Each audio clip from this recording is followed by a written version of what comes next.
Sa Matthew chapter 4, ay makikita po natin yung temptation na binigay ng demonyo sa ating Panginoong Jesus. At makikita po natin dito ang isang napakagandang karakter ng Panginoon na maaari natin gawing huwaran, modelo, standard sa ating buhay. Matthew 4:1. Then Jesus was led by the Spirit into the desert to be tempted by the devil. At doon pa lang sa opening sentence na yan, napakarami na po nating pwedeng maging leksyon. First of all, that the Lord was Spirit-led. Ang ginagawa ng Panginoon ay ayon sa udyok, bulong, turo ng banal na Espiritu. And that the Lord followed the leading of the Holy Spirit. If you are being led by the Holy Spirit to go to the desert, to the wilderness, and to stay there and to fast for 40 days and 40 nights, that's not an easy thing to do. Maaring tayo mga tuwiran, tumanggi, umiwas, subalit siya ay sumunod. In our lives, what can we learn from the lovable Jesus in this verse? Be Spirit-led. Listen to the voice of the Spirit. Kaya nga ang kabilin-bilinan sa Revelation 2:29, he who has an ear, let him hear what the Spirit says. Pakinggan ang inuudyok, ibinubulong ng Espiritu. We must be Spirit-sensitive. Pagka po may ipinapagawa ang Panginoong Diyos, kailangan tayo tahimik, quiet enough to hear the voice of God. Because seldom will the Lord raise His voice and shout. Most of the leadings are given through whispers, through quiet persuasion. Kaya kailangan po mayroong enough space and time in our lives when we are quiet so we can process the promptings of the Holy Spirit. But as children of God and the children of truth, we must discern if the Spirit is of God. Dahil may evil spirit din na bumubulong-bulong at nangihikayat ng aakit. 1 John 4:1, do not believe every spirit, but test the spirits to see whether they are from God. Examine the things we do. Examine the things we like to do. And we ask ourselves, is it from God? Kung may nakasakit ng inyong damdamin at gusto nyong saktan din, itatanong nyo lang sa sarili nyo, is this leading from God? Kung gusto nating gumante, is this from God? Na-offend tayo, meron tayong gustong gawing retaliation, is this from God? Makinig lang po tayo sa Espiritu ng Diyos, tayo makaiiwas na sa napakaraming mga pagkakamali at sa napakaraming mga sakit sa buhay. How do you do that? How do we discern? How do we develop discernment? If the Spirit is from God or not, immerse yourself in God's Word. Kailangan babad tayo sa salita ng Diyos, babad tayo sa panalangin, at babad tayo sa impluensyang makadiyos, nagkakaroon tayo ng napaka-sensitive spirit that we will discern if the Spirit is from God or not. Because it is the Word of God that will confirm or deny the source of a message.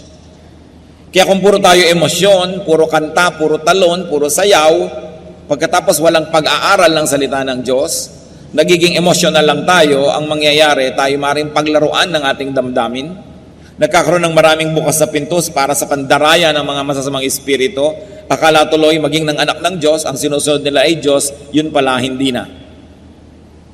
Every spiritual activity must be based on and tempered by the Word of God. By an intelligent study of the Word of God. Hindi puro emosyon. So be led by God's Spirit, not by a bad spirit. Ituloy po natin ang pagbabasa ng chapter 4 ng Matthew, this time verses 2 to 4. After fasting 40 days and 40 nights, he was hungry. The tempter came to him and said, if you are the Son of God, tell these stones to become bread. Jesus answered, it is written, man does not live on bread alone, but on every word that comes from the mouth of God. So the Lord transcended his physical need and want and condition and resisted the temptation of food. Sa biglang tingin, ano ba naman ang masama na yung bato ay gawin nga niyang tinapay, gutom siya. Pero what would have happened? Mahuhulog siya sa patibong ni Satanas. He would play the game by the rules of Satan. At hindi siya nadaya. Para hindi po tayo madaya, we can learn from the Lord Jesus. Transcend your physical, your present, your temporary situation. Yung atin pong panandali ang mga hirap, gutom, pangamba, pagdurusa, lungkot, huwag nating payagan yan na maging entry point ng pandaraya ni Satanas. Nothing is forever, not even sorrow, not even discomfort, not even problems. Pero pagka tayo nawawala ng pag-asa, yun ang mahirap.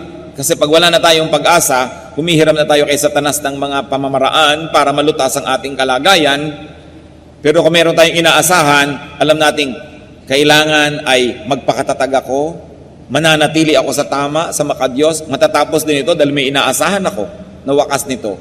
And Jesus is our hope. No matter how difficult the situation, do not receive anything from the devil, though it might be what you need. And very especially, though it might be what you want. Do not receive money or fame or glory or pleasure from Satan, though you may want it. Because God wants you well, God wants you prosperous, God wants you all right. May panahon, dapat lang lampasan natin yung mga pagsubok, dapat nating lampasan yung mga panandali, ang mga hirap, at sa dulo no, nandun ang mga kamay ng Panginoong nakaabang para tayo yakapin at tayo'y tanggapin. Huwag tatanggap ng anuman kay Satan. Meron tayong pangangailangan, si Satan ang nag-aalok na ibigay ito, huwag tanggapin. Sapagkat si Satanas ay hindi mabuti, hindi siya nagbibigay. Pagka meron niyang parang ibinigay, ang laki ng bawi. John 10:10, the Lord said, the thief, referring to Satan, comes only to steal and kill and destroy. Wala siyang ibinibigay na mabuti. Pero syempre, ang ibibigay niyang lason, sugar-coated. Ang ibibigay niyang kasinungalingan will come dressed as truth. So be very discerning and do not be swayed by your temporary need to the point that you will hurt your eternity. So, tinukso ni Satanas ang Panginoon. Kung Diyos ka talaga, kung ikaw talaga yung akala mo at sinasabi mong ikaw, ba't di ka maghimala? Gawin mong tinapay ang mga bato. But the Lord responded to the situation, to the issue, to the offer with a verse. Sabi niya, man does not live by bread alone. Hindi siya nakipagtalo. Ang isinagot niya, salita ng Diyos, nakasulat sa Biblia, kaya hindi pwedeng makipagtalo si Satanas. Pwede lang makipagtalo si Satanas sa sarili nating karunungan, sa sarili nating pangangatwiran. But when you quote the Word of God is powerful, that Satan has no choice but to submit to it. Psalm 119:42, I will answer the one who taunts me, for I trust in your word. And the answer is God's word. What can be learned, brother and sister? Respond with a verse. When people taunt you, when people give you temptation, pag ginagalit ka ng tao, tinutokso ka ng tao, ang sagot mo, verse. Sabihin mo man sa kanya yon o sa loob-loob mo lang, ang mahalaga, verse. That's why it's important to memorize verses. We should memorize the Word of God. Tiyakin nyo lamang po na ang inyong interpretation at application ay hindi self-serving. Kasi meron naman talaga nagko-quote ng verse pero baluktot para lamang palakasin ang kanyang depensa, para lamang magmatigas sa kanyang gustong sabihin at gawin. Pero ang sabi ng Psalm 119, verse 11, I have hidden your word in my heart, that I might not sin against you. At kung sa puso nakatanim ang salita ng Diyos, paano mag-uugat doon ng kasalanan? May naunang nakatanim. Kung sa utak natin, sa ating isip, ay nandun na ang salita ng Diyos, naunahan na niya yung masama, paano pa makapaghahari ang masama doon? Meron ng nakalagay na nakabutihan doon. Kaya ang mahalaga, alamin, isaulo ang salita ng Diyos. So, no argument, the devil dropped the issue and just opened another issue. Matthew 4:5-7. Then the devil took him into the holy city and had him stand on the highest point of the temple. If you are the Son of God, he said, throw yourself down, for it is written, He will command His angels concerning you, and they will lift you up in their hands, so that you will not strike your foot against a stone. Jesus answered him, it is also written, do not put the Lord your God to the test. Ang temple po sa Israel ay nasa isang gilid ng syudad. May 4 na pader, 4 na dingding na makapal at mataas ang syudad. Doon sa isang sulok noon, sa isang gilid, nandun ang temple. At doon sa gilid na yon, napakataas ng bangin. Doon sa ibang mga side, pwede kayong lumabas ng wall at maglakad patungo sa iba't ibang direksyon. Pero itong side where the temple is, or where the temple was, ang gilid niya bangin na napakalalim na. Kaya pagka nahulog kayo mula sa templo, napakalalim na inyong kahuhulugan. So dinala pa ni Satanas si Lord doon sa ibabaw ng pinakamataas na bahagi ng templo at pinatingin doon sa bangin at sabi, kung ikaw nga anak ng Diyos, tumalon ka. Di ba? Sabi sa Biblia, eto, nagkukot na sa Biblia si Satanas. Kaya hindi lahat ng nagkukot sa Biblia ay galing sa Diyos. Tatandaan nyo yan. Dahil mali ang paggamit ng quotation. Sabi sa Biblia ay hindi ka papabayaan ng langit, sasaluhin ka ng mga anghel, ni hindi sasayad sa mga bato ang iyong paa. O talon na, patunayan mo kung sino ka. At ang sabi ng Panginoon, do not put the Lord your God to the test. It is also written. Nag-quote na naman ang Panginoon sa Biblia. So the Lord did not walk into a trap. The Lord did not call the dare. The Lord did not prove Himself. And the Lord did not allow Himself to be measured by Satan's standards. Napakarami po sa mga tao ang dapat matuto dito dahil marami tayong pinapasok na gulo dahil lang tayo natutuksong patunayan kung sino nga tayo. O kung talagang matapang ka, kung maunang manuntok. O kung talagang magaling ka, gawin mo ito. Kung talagang matibay ang dibdib mo, itong unahin mong gawin. Kaya tuloy nagkakagulo ang mundo. Pero sabi ni Lord, it is also written, huwag mong bibigyan ng ganitong uri ng mga test ang iyong Diyos. Huwag po tayo mga kapatid papasok sa mga tukso, sa mga trap.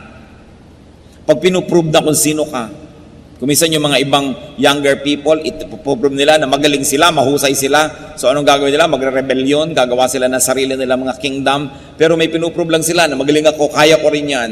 But it's a trap. Because anything that is not done from a pure motive could only be the prodding of evil spirits. Sapagkat motibo ang tinitingnan sa atin ng Diyos sa ating ginagawa. Psalm 141 verse 9, keep me from the snares they have laid for me, from the trap set by evildoers. Iiwas niyo po ako sa mga patibong, sa mga bitag. So keep me from friends and family, keep me from myself, na nagiging dahilan para ako hindi makapag-isip ng mabuti dahil kakampihan ako agad, uudyukan ako agad, na patunayan kung sino ako, na magaling ako. Ito po ay mga patibong. Avoid traps. At syempre, sinasabi din sa Biblia, ang mga babaeng magaganda at magagandang magsalita, ganon din ang mga lalaki na mapang-akit, ay trap yan sa mga married people who should not even entertain such persons. They are traps. Oras na pumasok ka, hindi mo alam, bitag pala, ang hirap ng lumabas.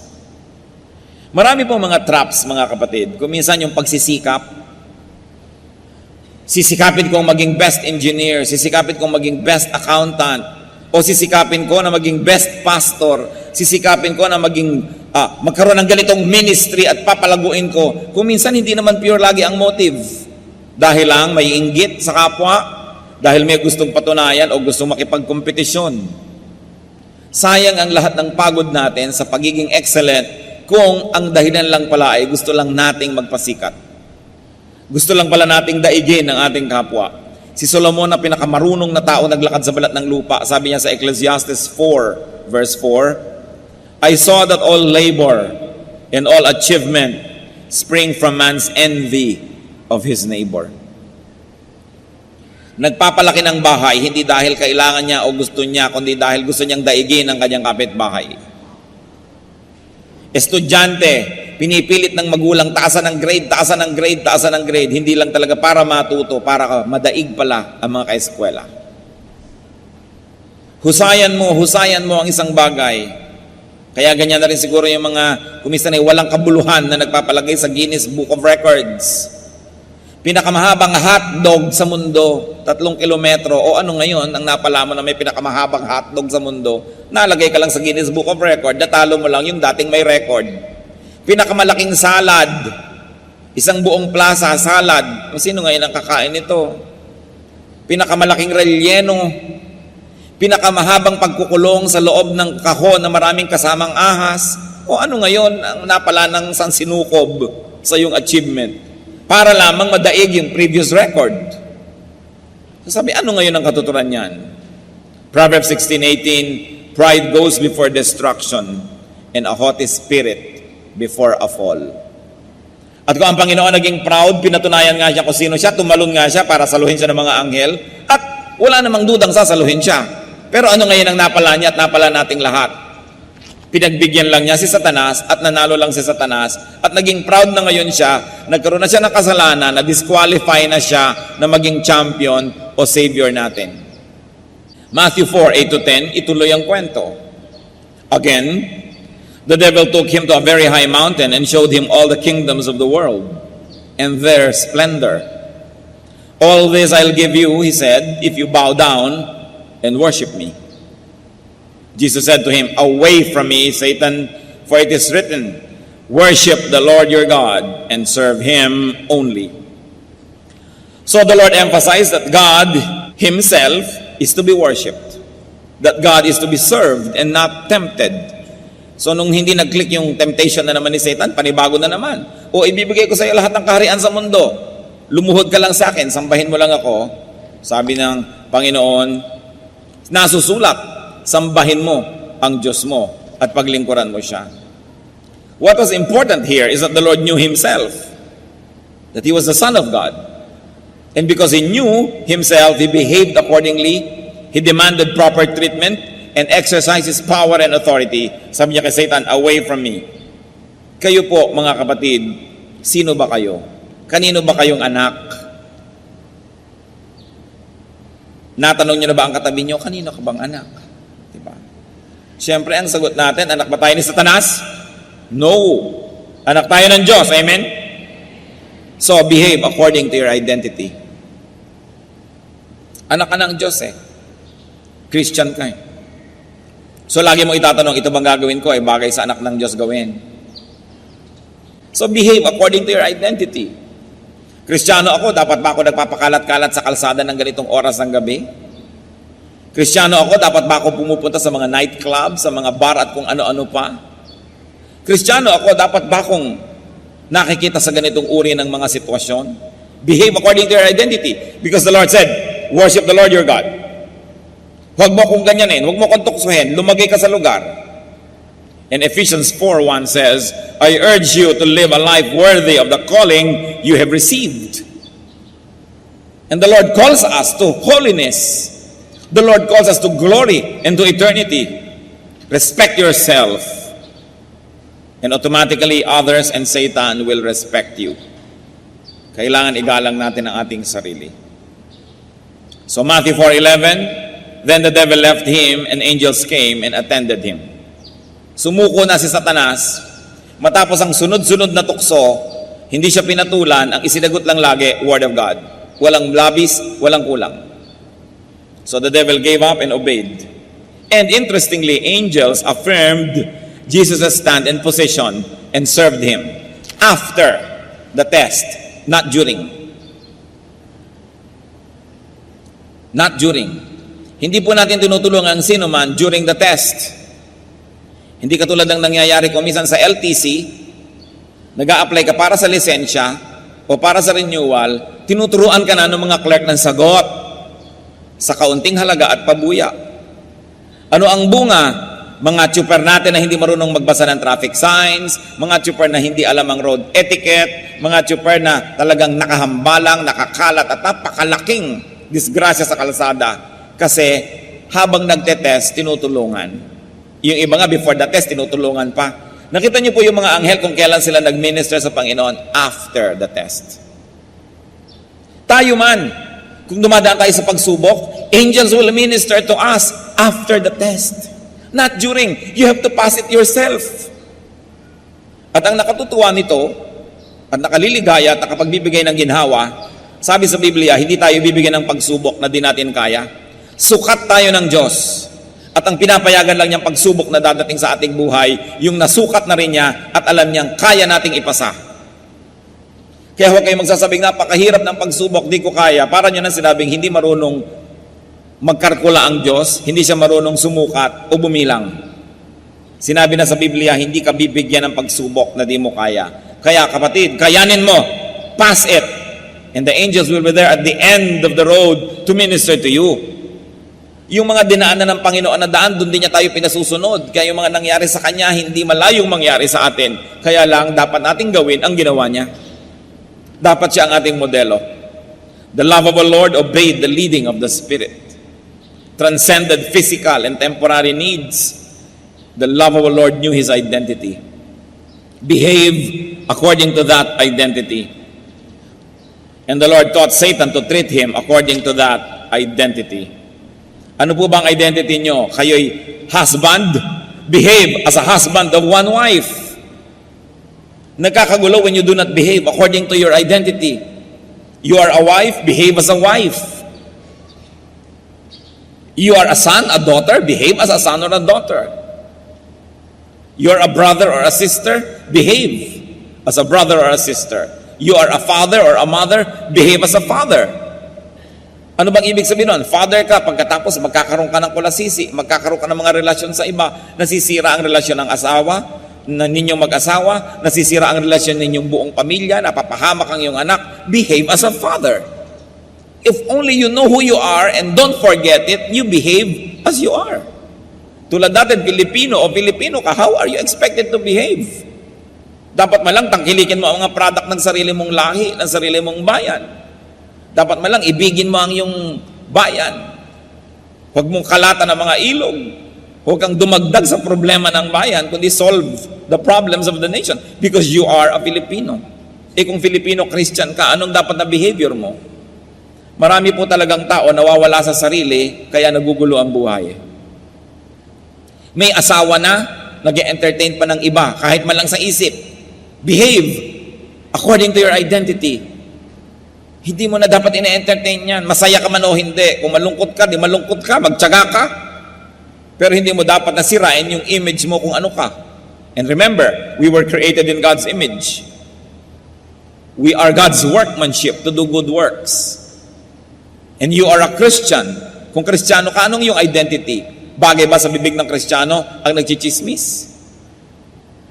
Bagay ba sa Kristiyano yung rebellious sa kanyang spiritual authority?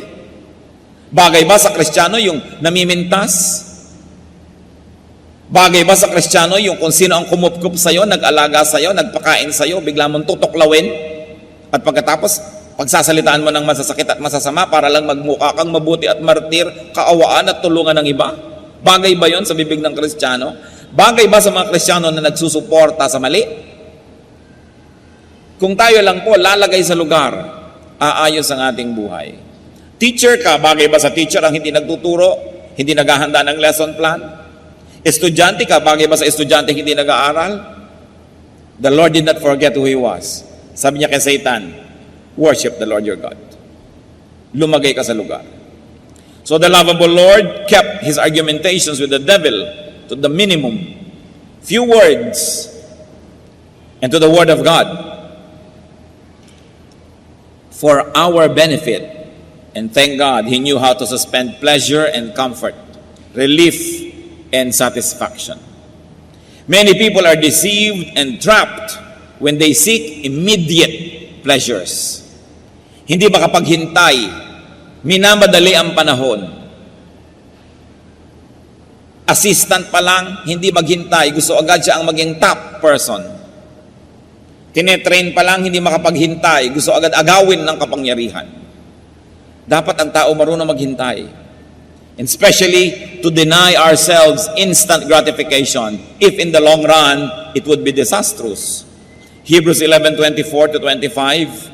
By faith, Moses chose to be mistreated along with the people of God rather than to enjoy the pleasures of sin for a short time. Isipin po ninyo, prinsipe na ang status ni Moses sa Egypt, the most powerful empire of the world. And yet, because he knew who he was, that he was a Hebrew, he belonged to the nation of God, he denounced his Egyptian identity, his royal status, and rather chose to be among the slaves who were the Hebrew people. Pinili niya na dumaan doon sa mahirap kasi yun ang tama. Nabuhay siya dahil siya ay naging totoo sa kanyang sarili. And even the Lord resisted temptation, stood His ground. The Lord suffered so as to be our champion, our Savior. Ano po ba yung mga champion na yan? Nung araw, halimbawa, may giyera, pangkat A, pangkat B, para maiwasan na lang na dumanak ang sobrang daming dugo, pipili na lang ang pangkat A ng kanyang champion. Yung pangkat B, champion. Yung dalawa ang maglalabanan. Pag natalo yung champion ng pangkat A, talo na yung buong pangkat A. Yan ang hinamon ni Goliath sa Israel. Sabi niya, ako ang kampiyon ng mga Philistines. Humanap kayo ng kampiyon nyo, kami na lang ang maglalabanan. Kung natalo ako, talo na yung buong army namin. Huwag na nating lipulin ang lahat. May champion ka. Nakita nyo po, pag may champion tayo, ang binibining Pilipinas, yan ang champion ng Pilipinas, ilalaban mo sa Miss Universe. Pag natalo siya, talo na yung buong Pilipinas. Pag nanalo siya, panalo na yung buong Pilipinas. Pag may basketball team tayo, sila yung ating champion. Pagka meron tayong representative, sila yung ating champion. So, si Lord, siya ang ating champion. Lumaban siya para sa atin. Hindi na tayo ang inisinuong sa giyera with Satan. Hindi na tayo ang ipinapako sa krus. Hindi na tayo ang hinagupit. Hindi na tayo ang dumaan sa kutakot-takot na hirap. Siya na. Pero kung hindi niya yun pinasa, talo tayong lahat. But because He stood His ground, no matter how difficult, na ipinapako na siya sa krus, ibinabaon ang mga malalaking bakal na pako sa kanyang laman, litid, buto. Nananalangin pa siya at hinihingi ng tawad yung gumagawa noong kalapastanganan na yun sa kanya. Kung siya'y nagalit, napuno, napikon, at gumawa ng hindi maganda, hindi na natin siya champion. Kasi ang champion na kailangan natin para mahugasan ang ating kasalanan ay yung walang kasalanan. Ang kailangan nating champion para tayo luminis ay yung may malinis na dugo. Tiniis niya ang lahat so that He will remain to be our champion. And thank Jesus because He is our victorious champion.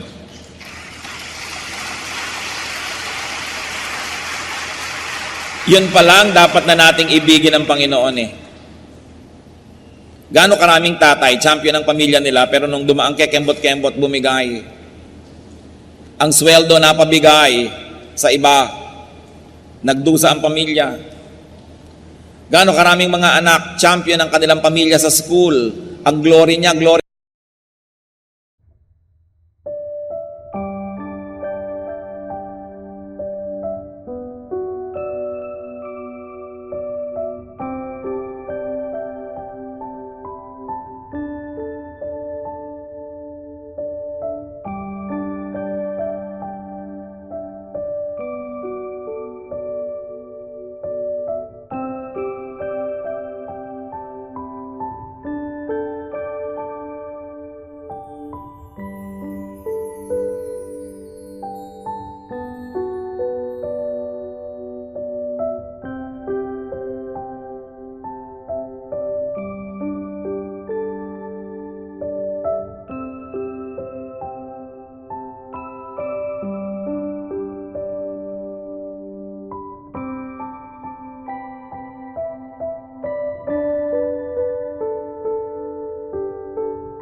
parte ng pamilya, ang kahihiyan niya, kahihiyan ng pamilya, tapos may nag-alok ng drugs, may nag-alok ng kabalbalan, ginawa yung kabalbalan, napahiya, nasaktan ng buong pamilya, talo.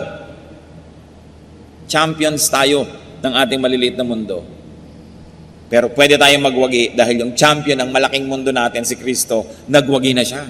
Hebrews 4:15, for we do not have a high priest who is unable to sympathize with our weaknesses, but we have one who has been tempted in every way, just as we are, yet was without sin. Huwag niyong sasabihin, sapagkat ako'y tao lamang. Sapagkat kaya nga ang Diyos ay nagkatawang tao, para niya, pakita sa atin, na kahit siya'y nagkatawang tao, hinarap niya at nagpakatibay siya sa harap ng mga tukso para meron tayong modelo na pwedeng tularan. 1 Corinthians 15:57, thanks be to God, He gives us the victory through our Lord Jesus Christ. Hindi pagkatalo, hindi kahihiyan ang dinala sa atin ng Panginoong Yesus, karangalan, tagumpay.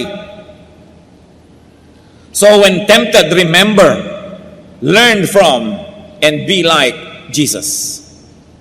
Siya ang alalahanin. And remember this, you are and you can be someone's champion. I remember another line from the poetry of J.D. Drilon Jr. Alam niyo po yung tula ni J.D. Drilon Jr., one word per line, walang mga tuldok, walang mga comma, walang punctuation marks. At ito inspirasyon, yung ideya nung siya po ay isang sundalo, padala ng Pilipinas sa Korea. Nung araw, tinulungan lang natin yung Korea. Ayan, nalampasan na tayo dahil sila ay makabayan. Meron silang digmaan, nagpadala ang Pilipinas sa mga hukubo, napadala doon si J.D. Drilon Jr. At nung nasa loob siya ng foxhole, nakikipagbarilan doon sa mga ibang kalaban sa kabilang foxhole, sabi niya, we are at war because elsewhere our leaders failed to make the peace. Yon. Nandito tayo sa foxhole na to, namamatay at pumapatay, nakikidigma, nahihirapan, kasi ang mga champion natin, yung mga leaders na nag-usap, na bigo, na mag-usap ng mabuti, nagyera silang dalawang leader, tamay tayong lahat. Sa pagkakamali ng isang leader, nadadamay ang isang buong bansa. Sa pagkakamali ng isang religious leader, nadadamay ang buong kongregasyon. Sa pagkakamali ng isang ama o ina, nadadamay ang buong pamilya. Ganon din sa anak. We are at war because elsewhere our leaders failed to make the peace. But whenever we can be victorious, we can say we are victorious because our leader, our champion, Jesus, was able to make the peace. And therefore we are at peace with God through the Lord Jesus Christ. Kaya dapat natin siyang mahalin at pasalamatan. Dapat siya talagang itanghal. Kung hindi lang nga questionable yung igawa siya ng monumento, siya ang dapat igawa talaga. Dahil siya ang tunay nating bayani.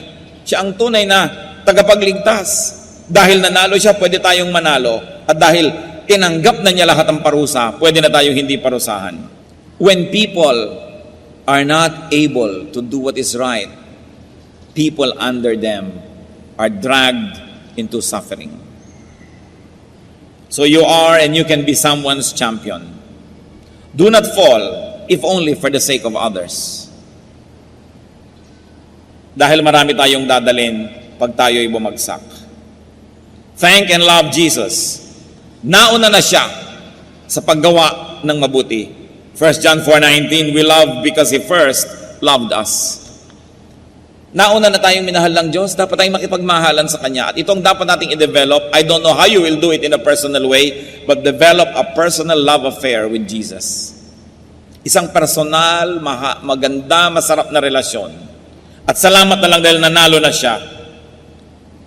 Huwag kayong malungkot, huwag kayong magluksa, huwag kayong matakot. Revelation 5:5, do not weep.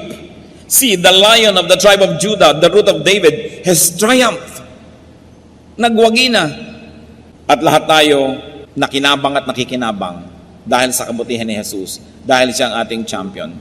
2 Corinthians 5:21, God made Him who had no sin to be sin for us, so that in Him we might become the righteousness of God. Christian, love your hero, love your champion. love your Savior. At paano natin masusuklian ang kabutihan ng Panginoon bilang champion natin? Be a champion to someone. Fight a good fight for the sake of those who believe in you, for the sake of those who trust you, for the sake of those who rely on you. At mas marami tayong taong pinamumunuan o nasasakupan, mas malaking ating pananagutan. Jesus is our champion. At ang sabi sa Bible, I can do all things through Christ who gives me strength. Ano po ba ang ating mga hinaharap na mga temptation? Anong mga kahinaan? Pinanghihinaan ba kayo ng loob? Huwag niyong lilimutin kung sino si Jesus at kung sino kayo, na tayo ay anak ng Diyos. Tayo ang tagapagmana ng Diyos. We should behave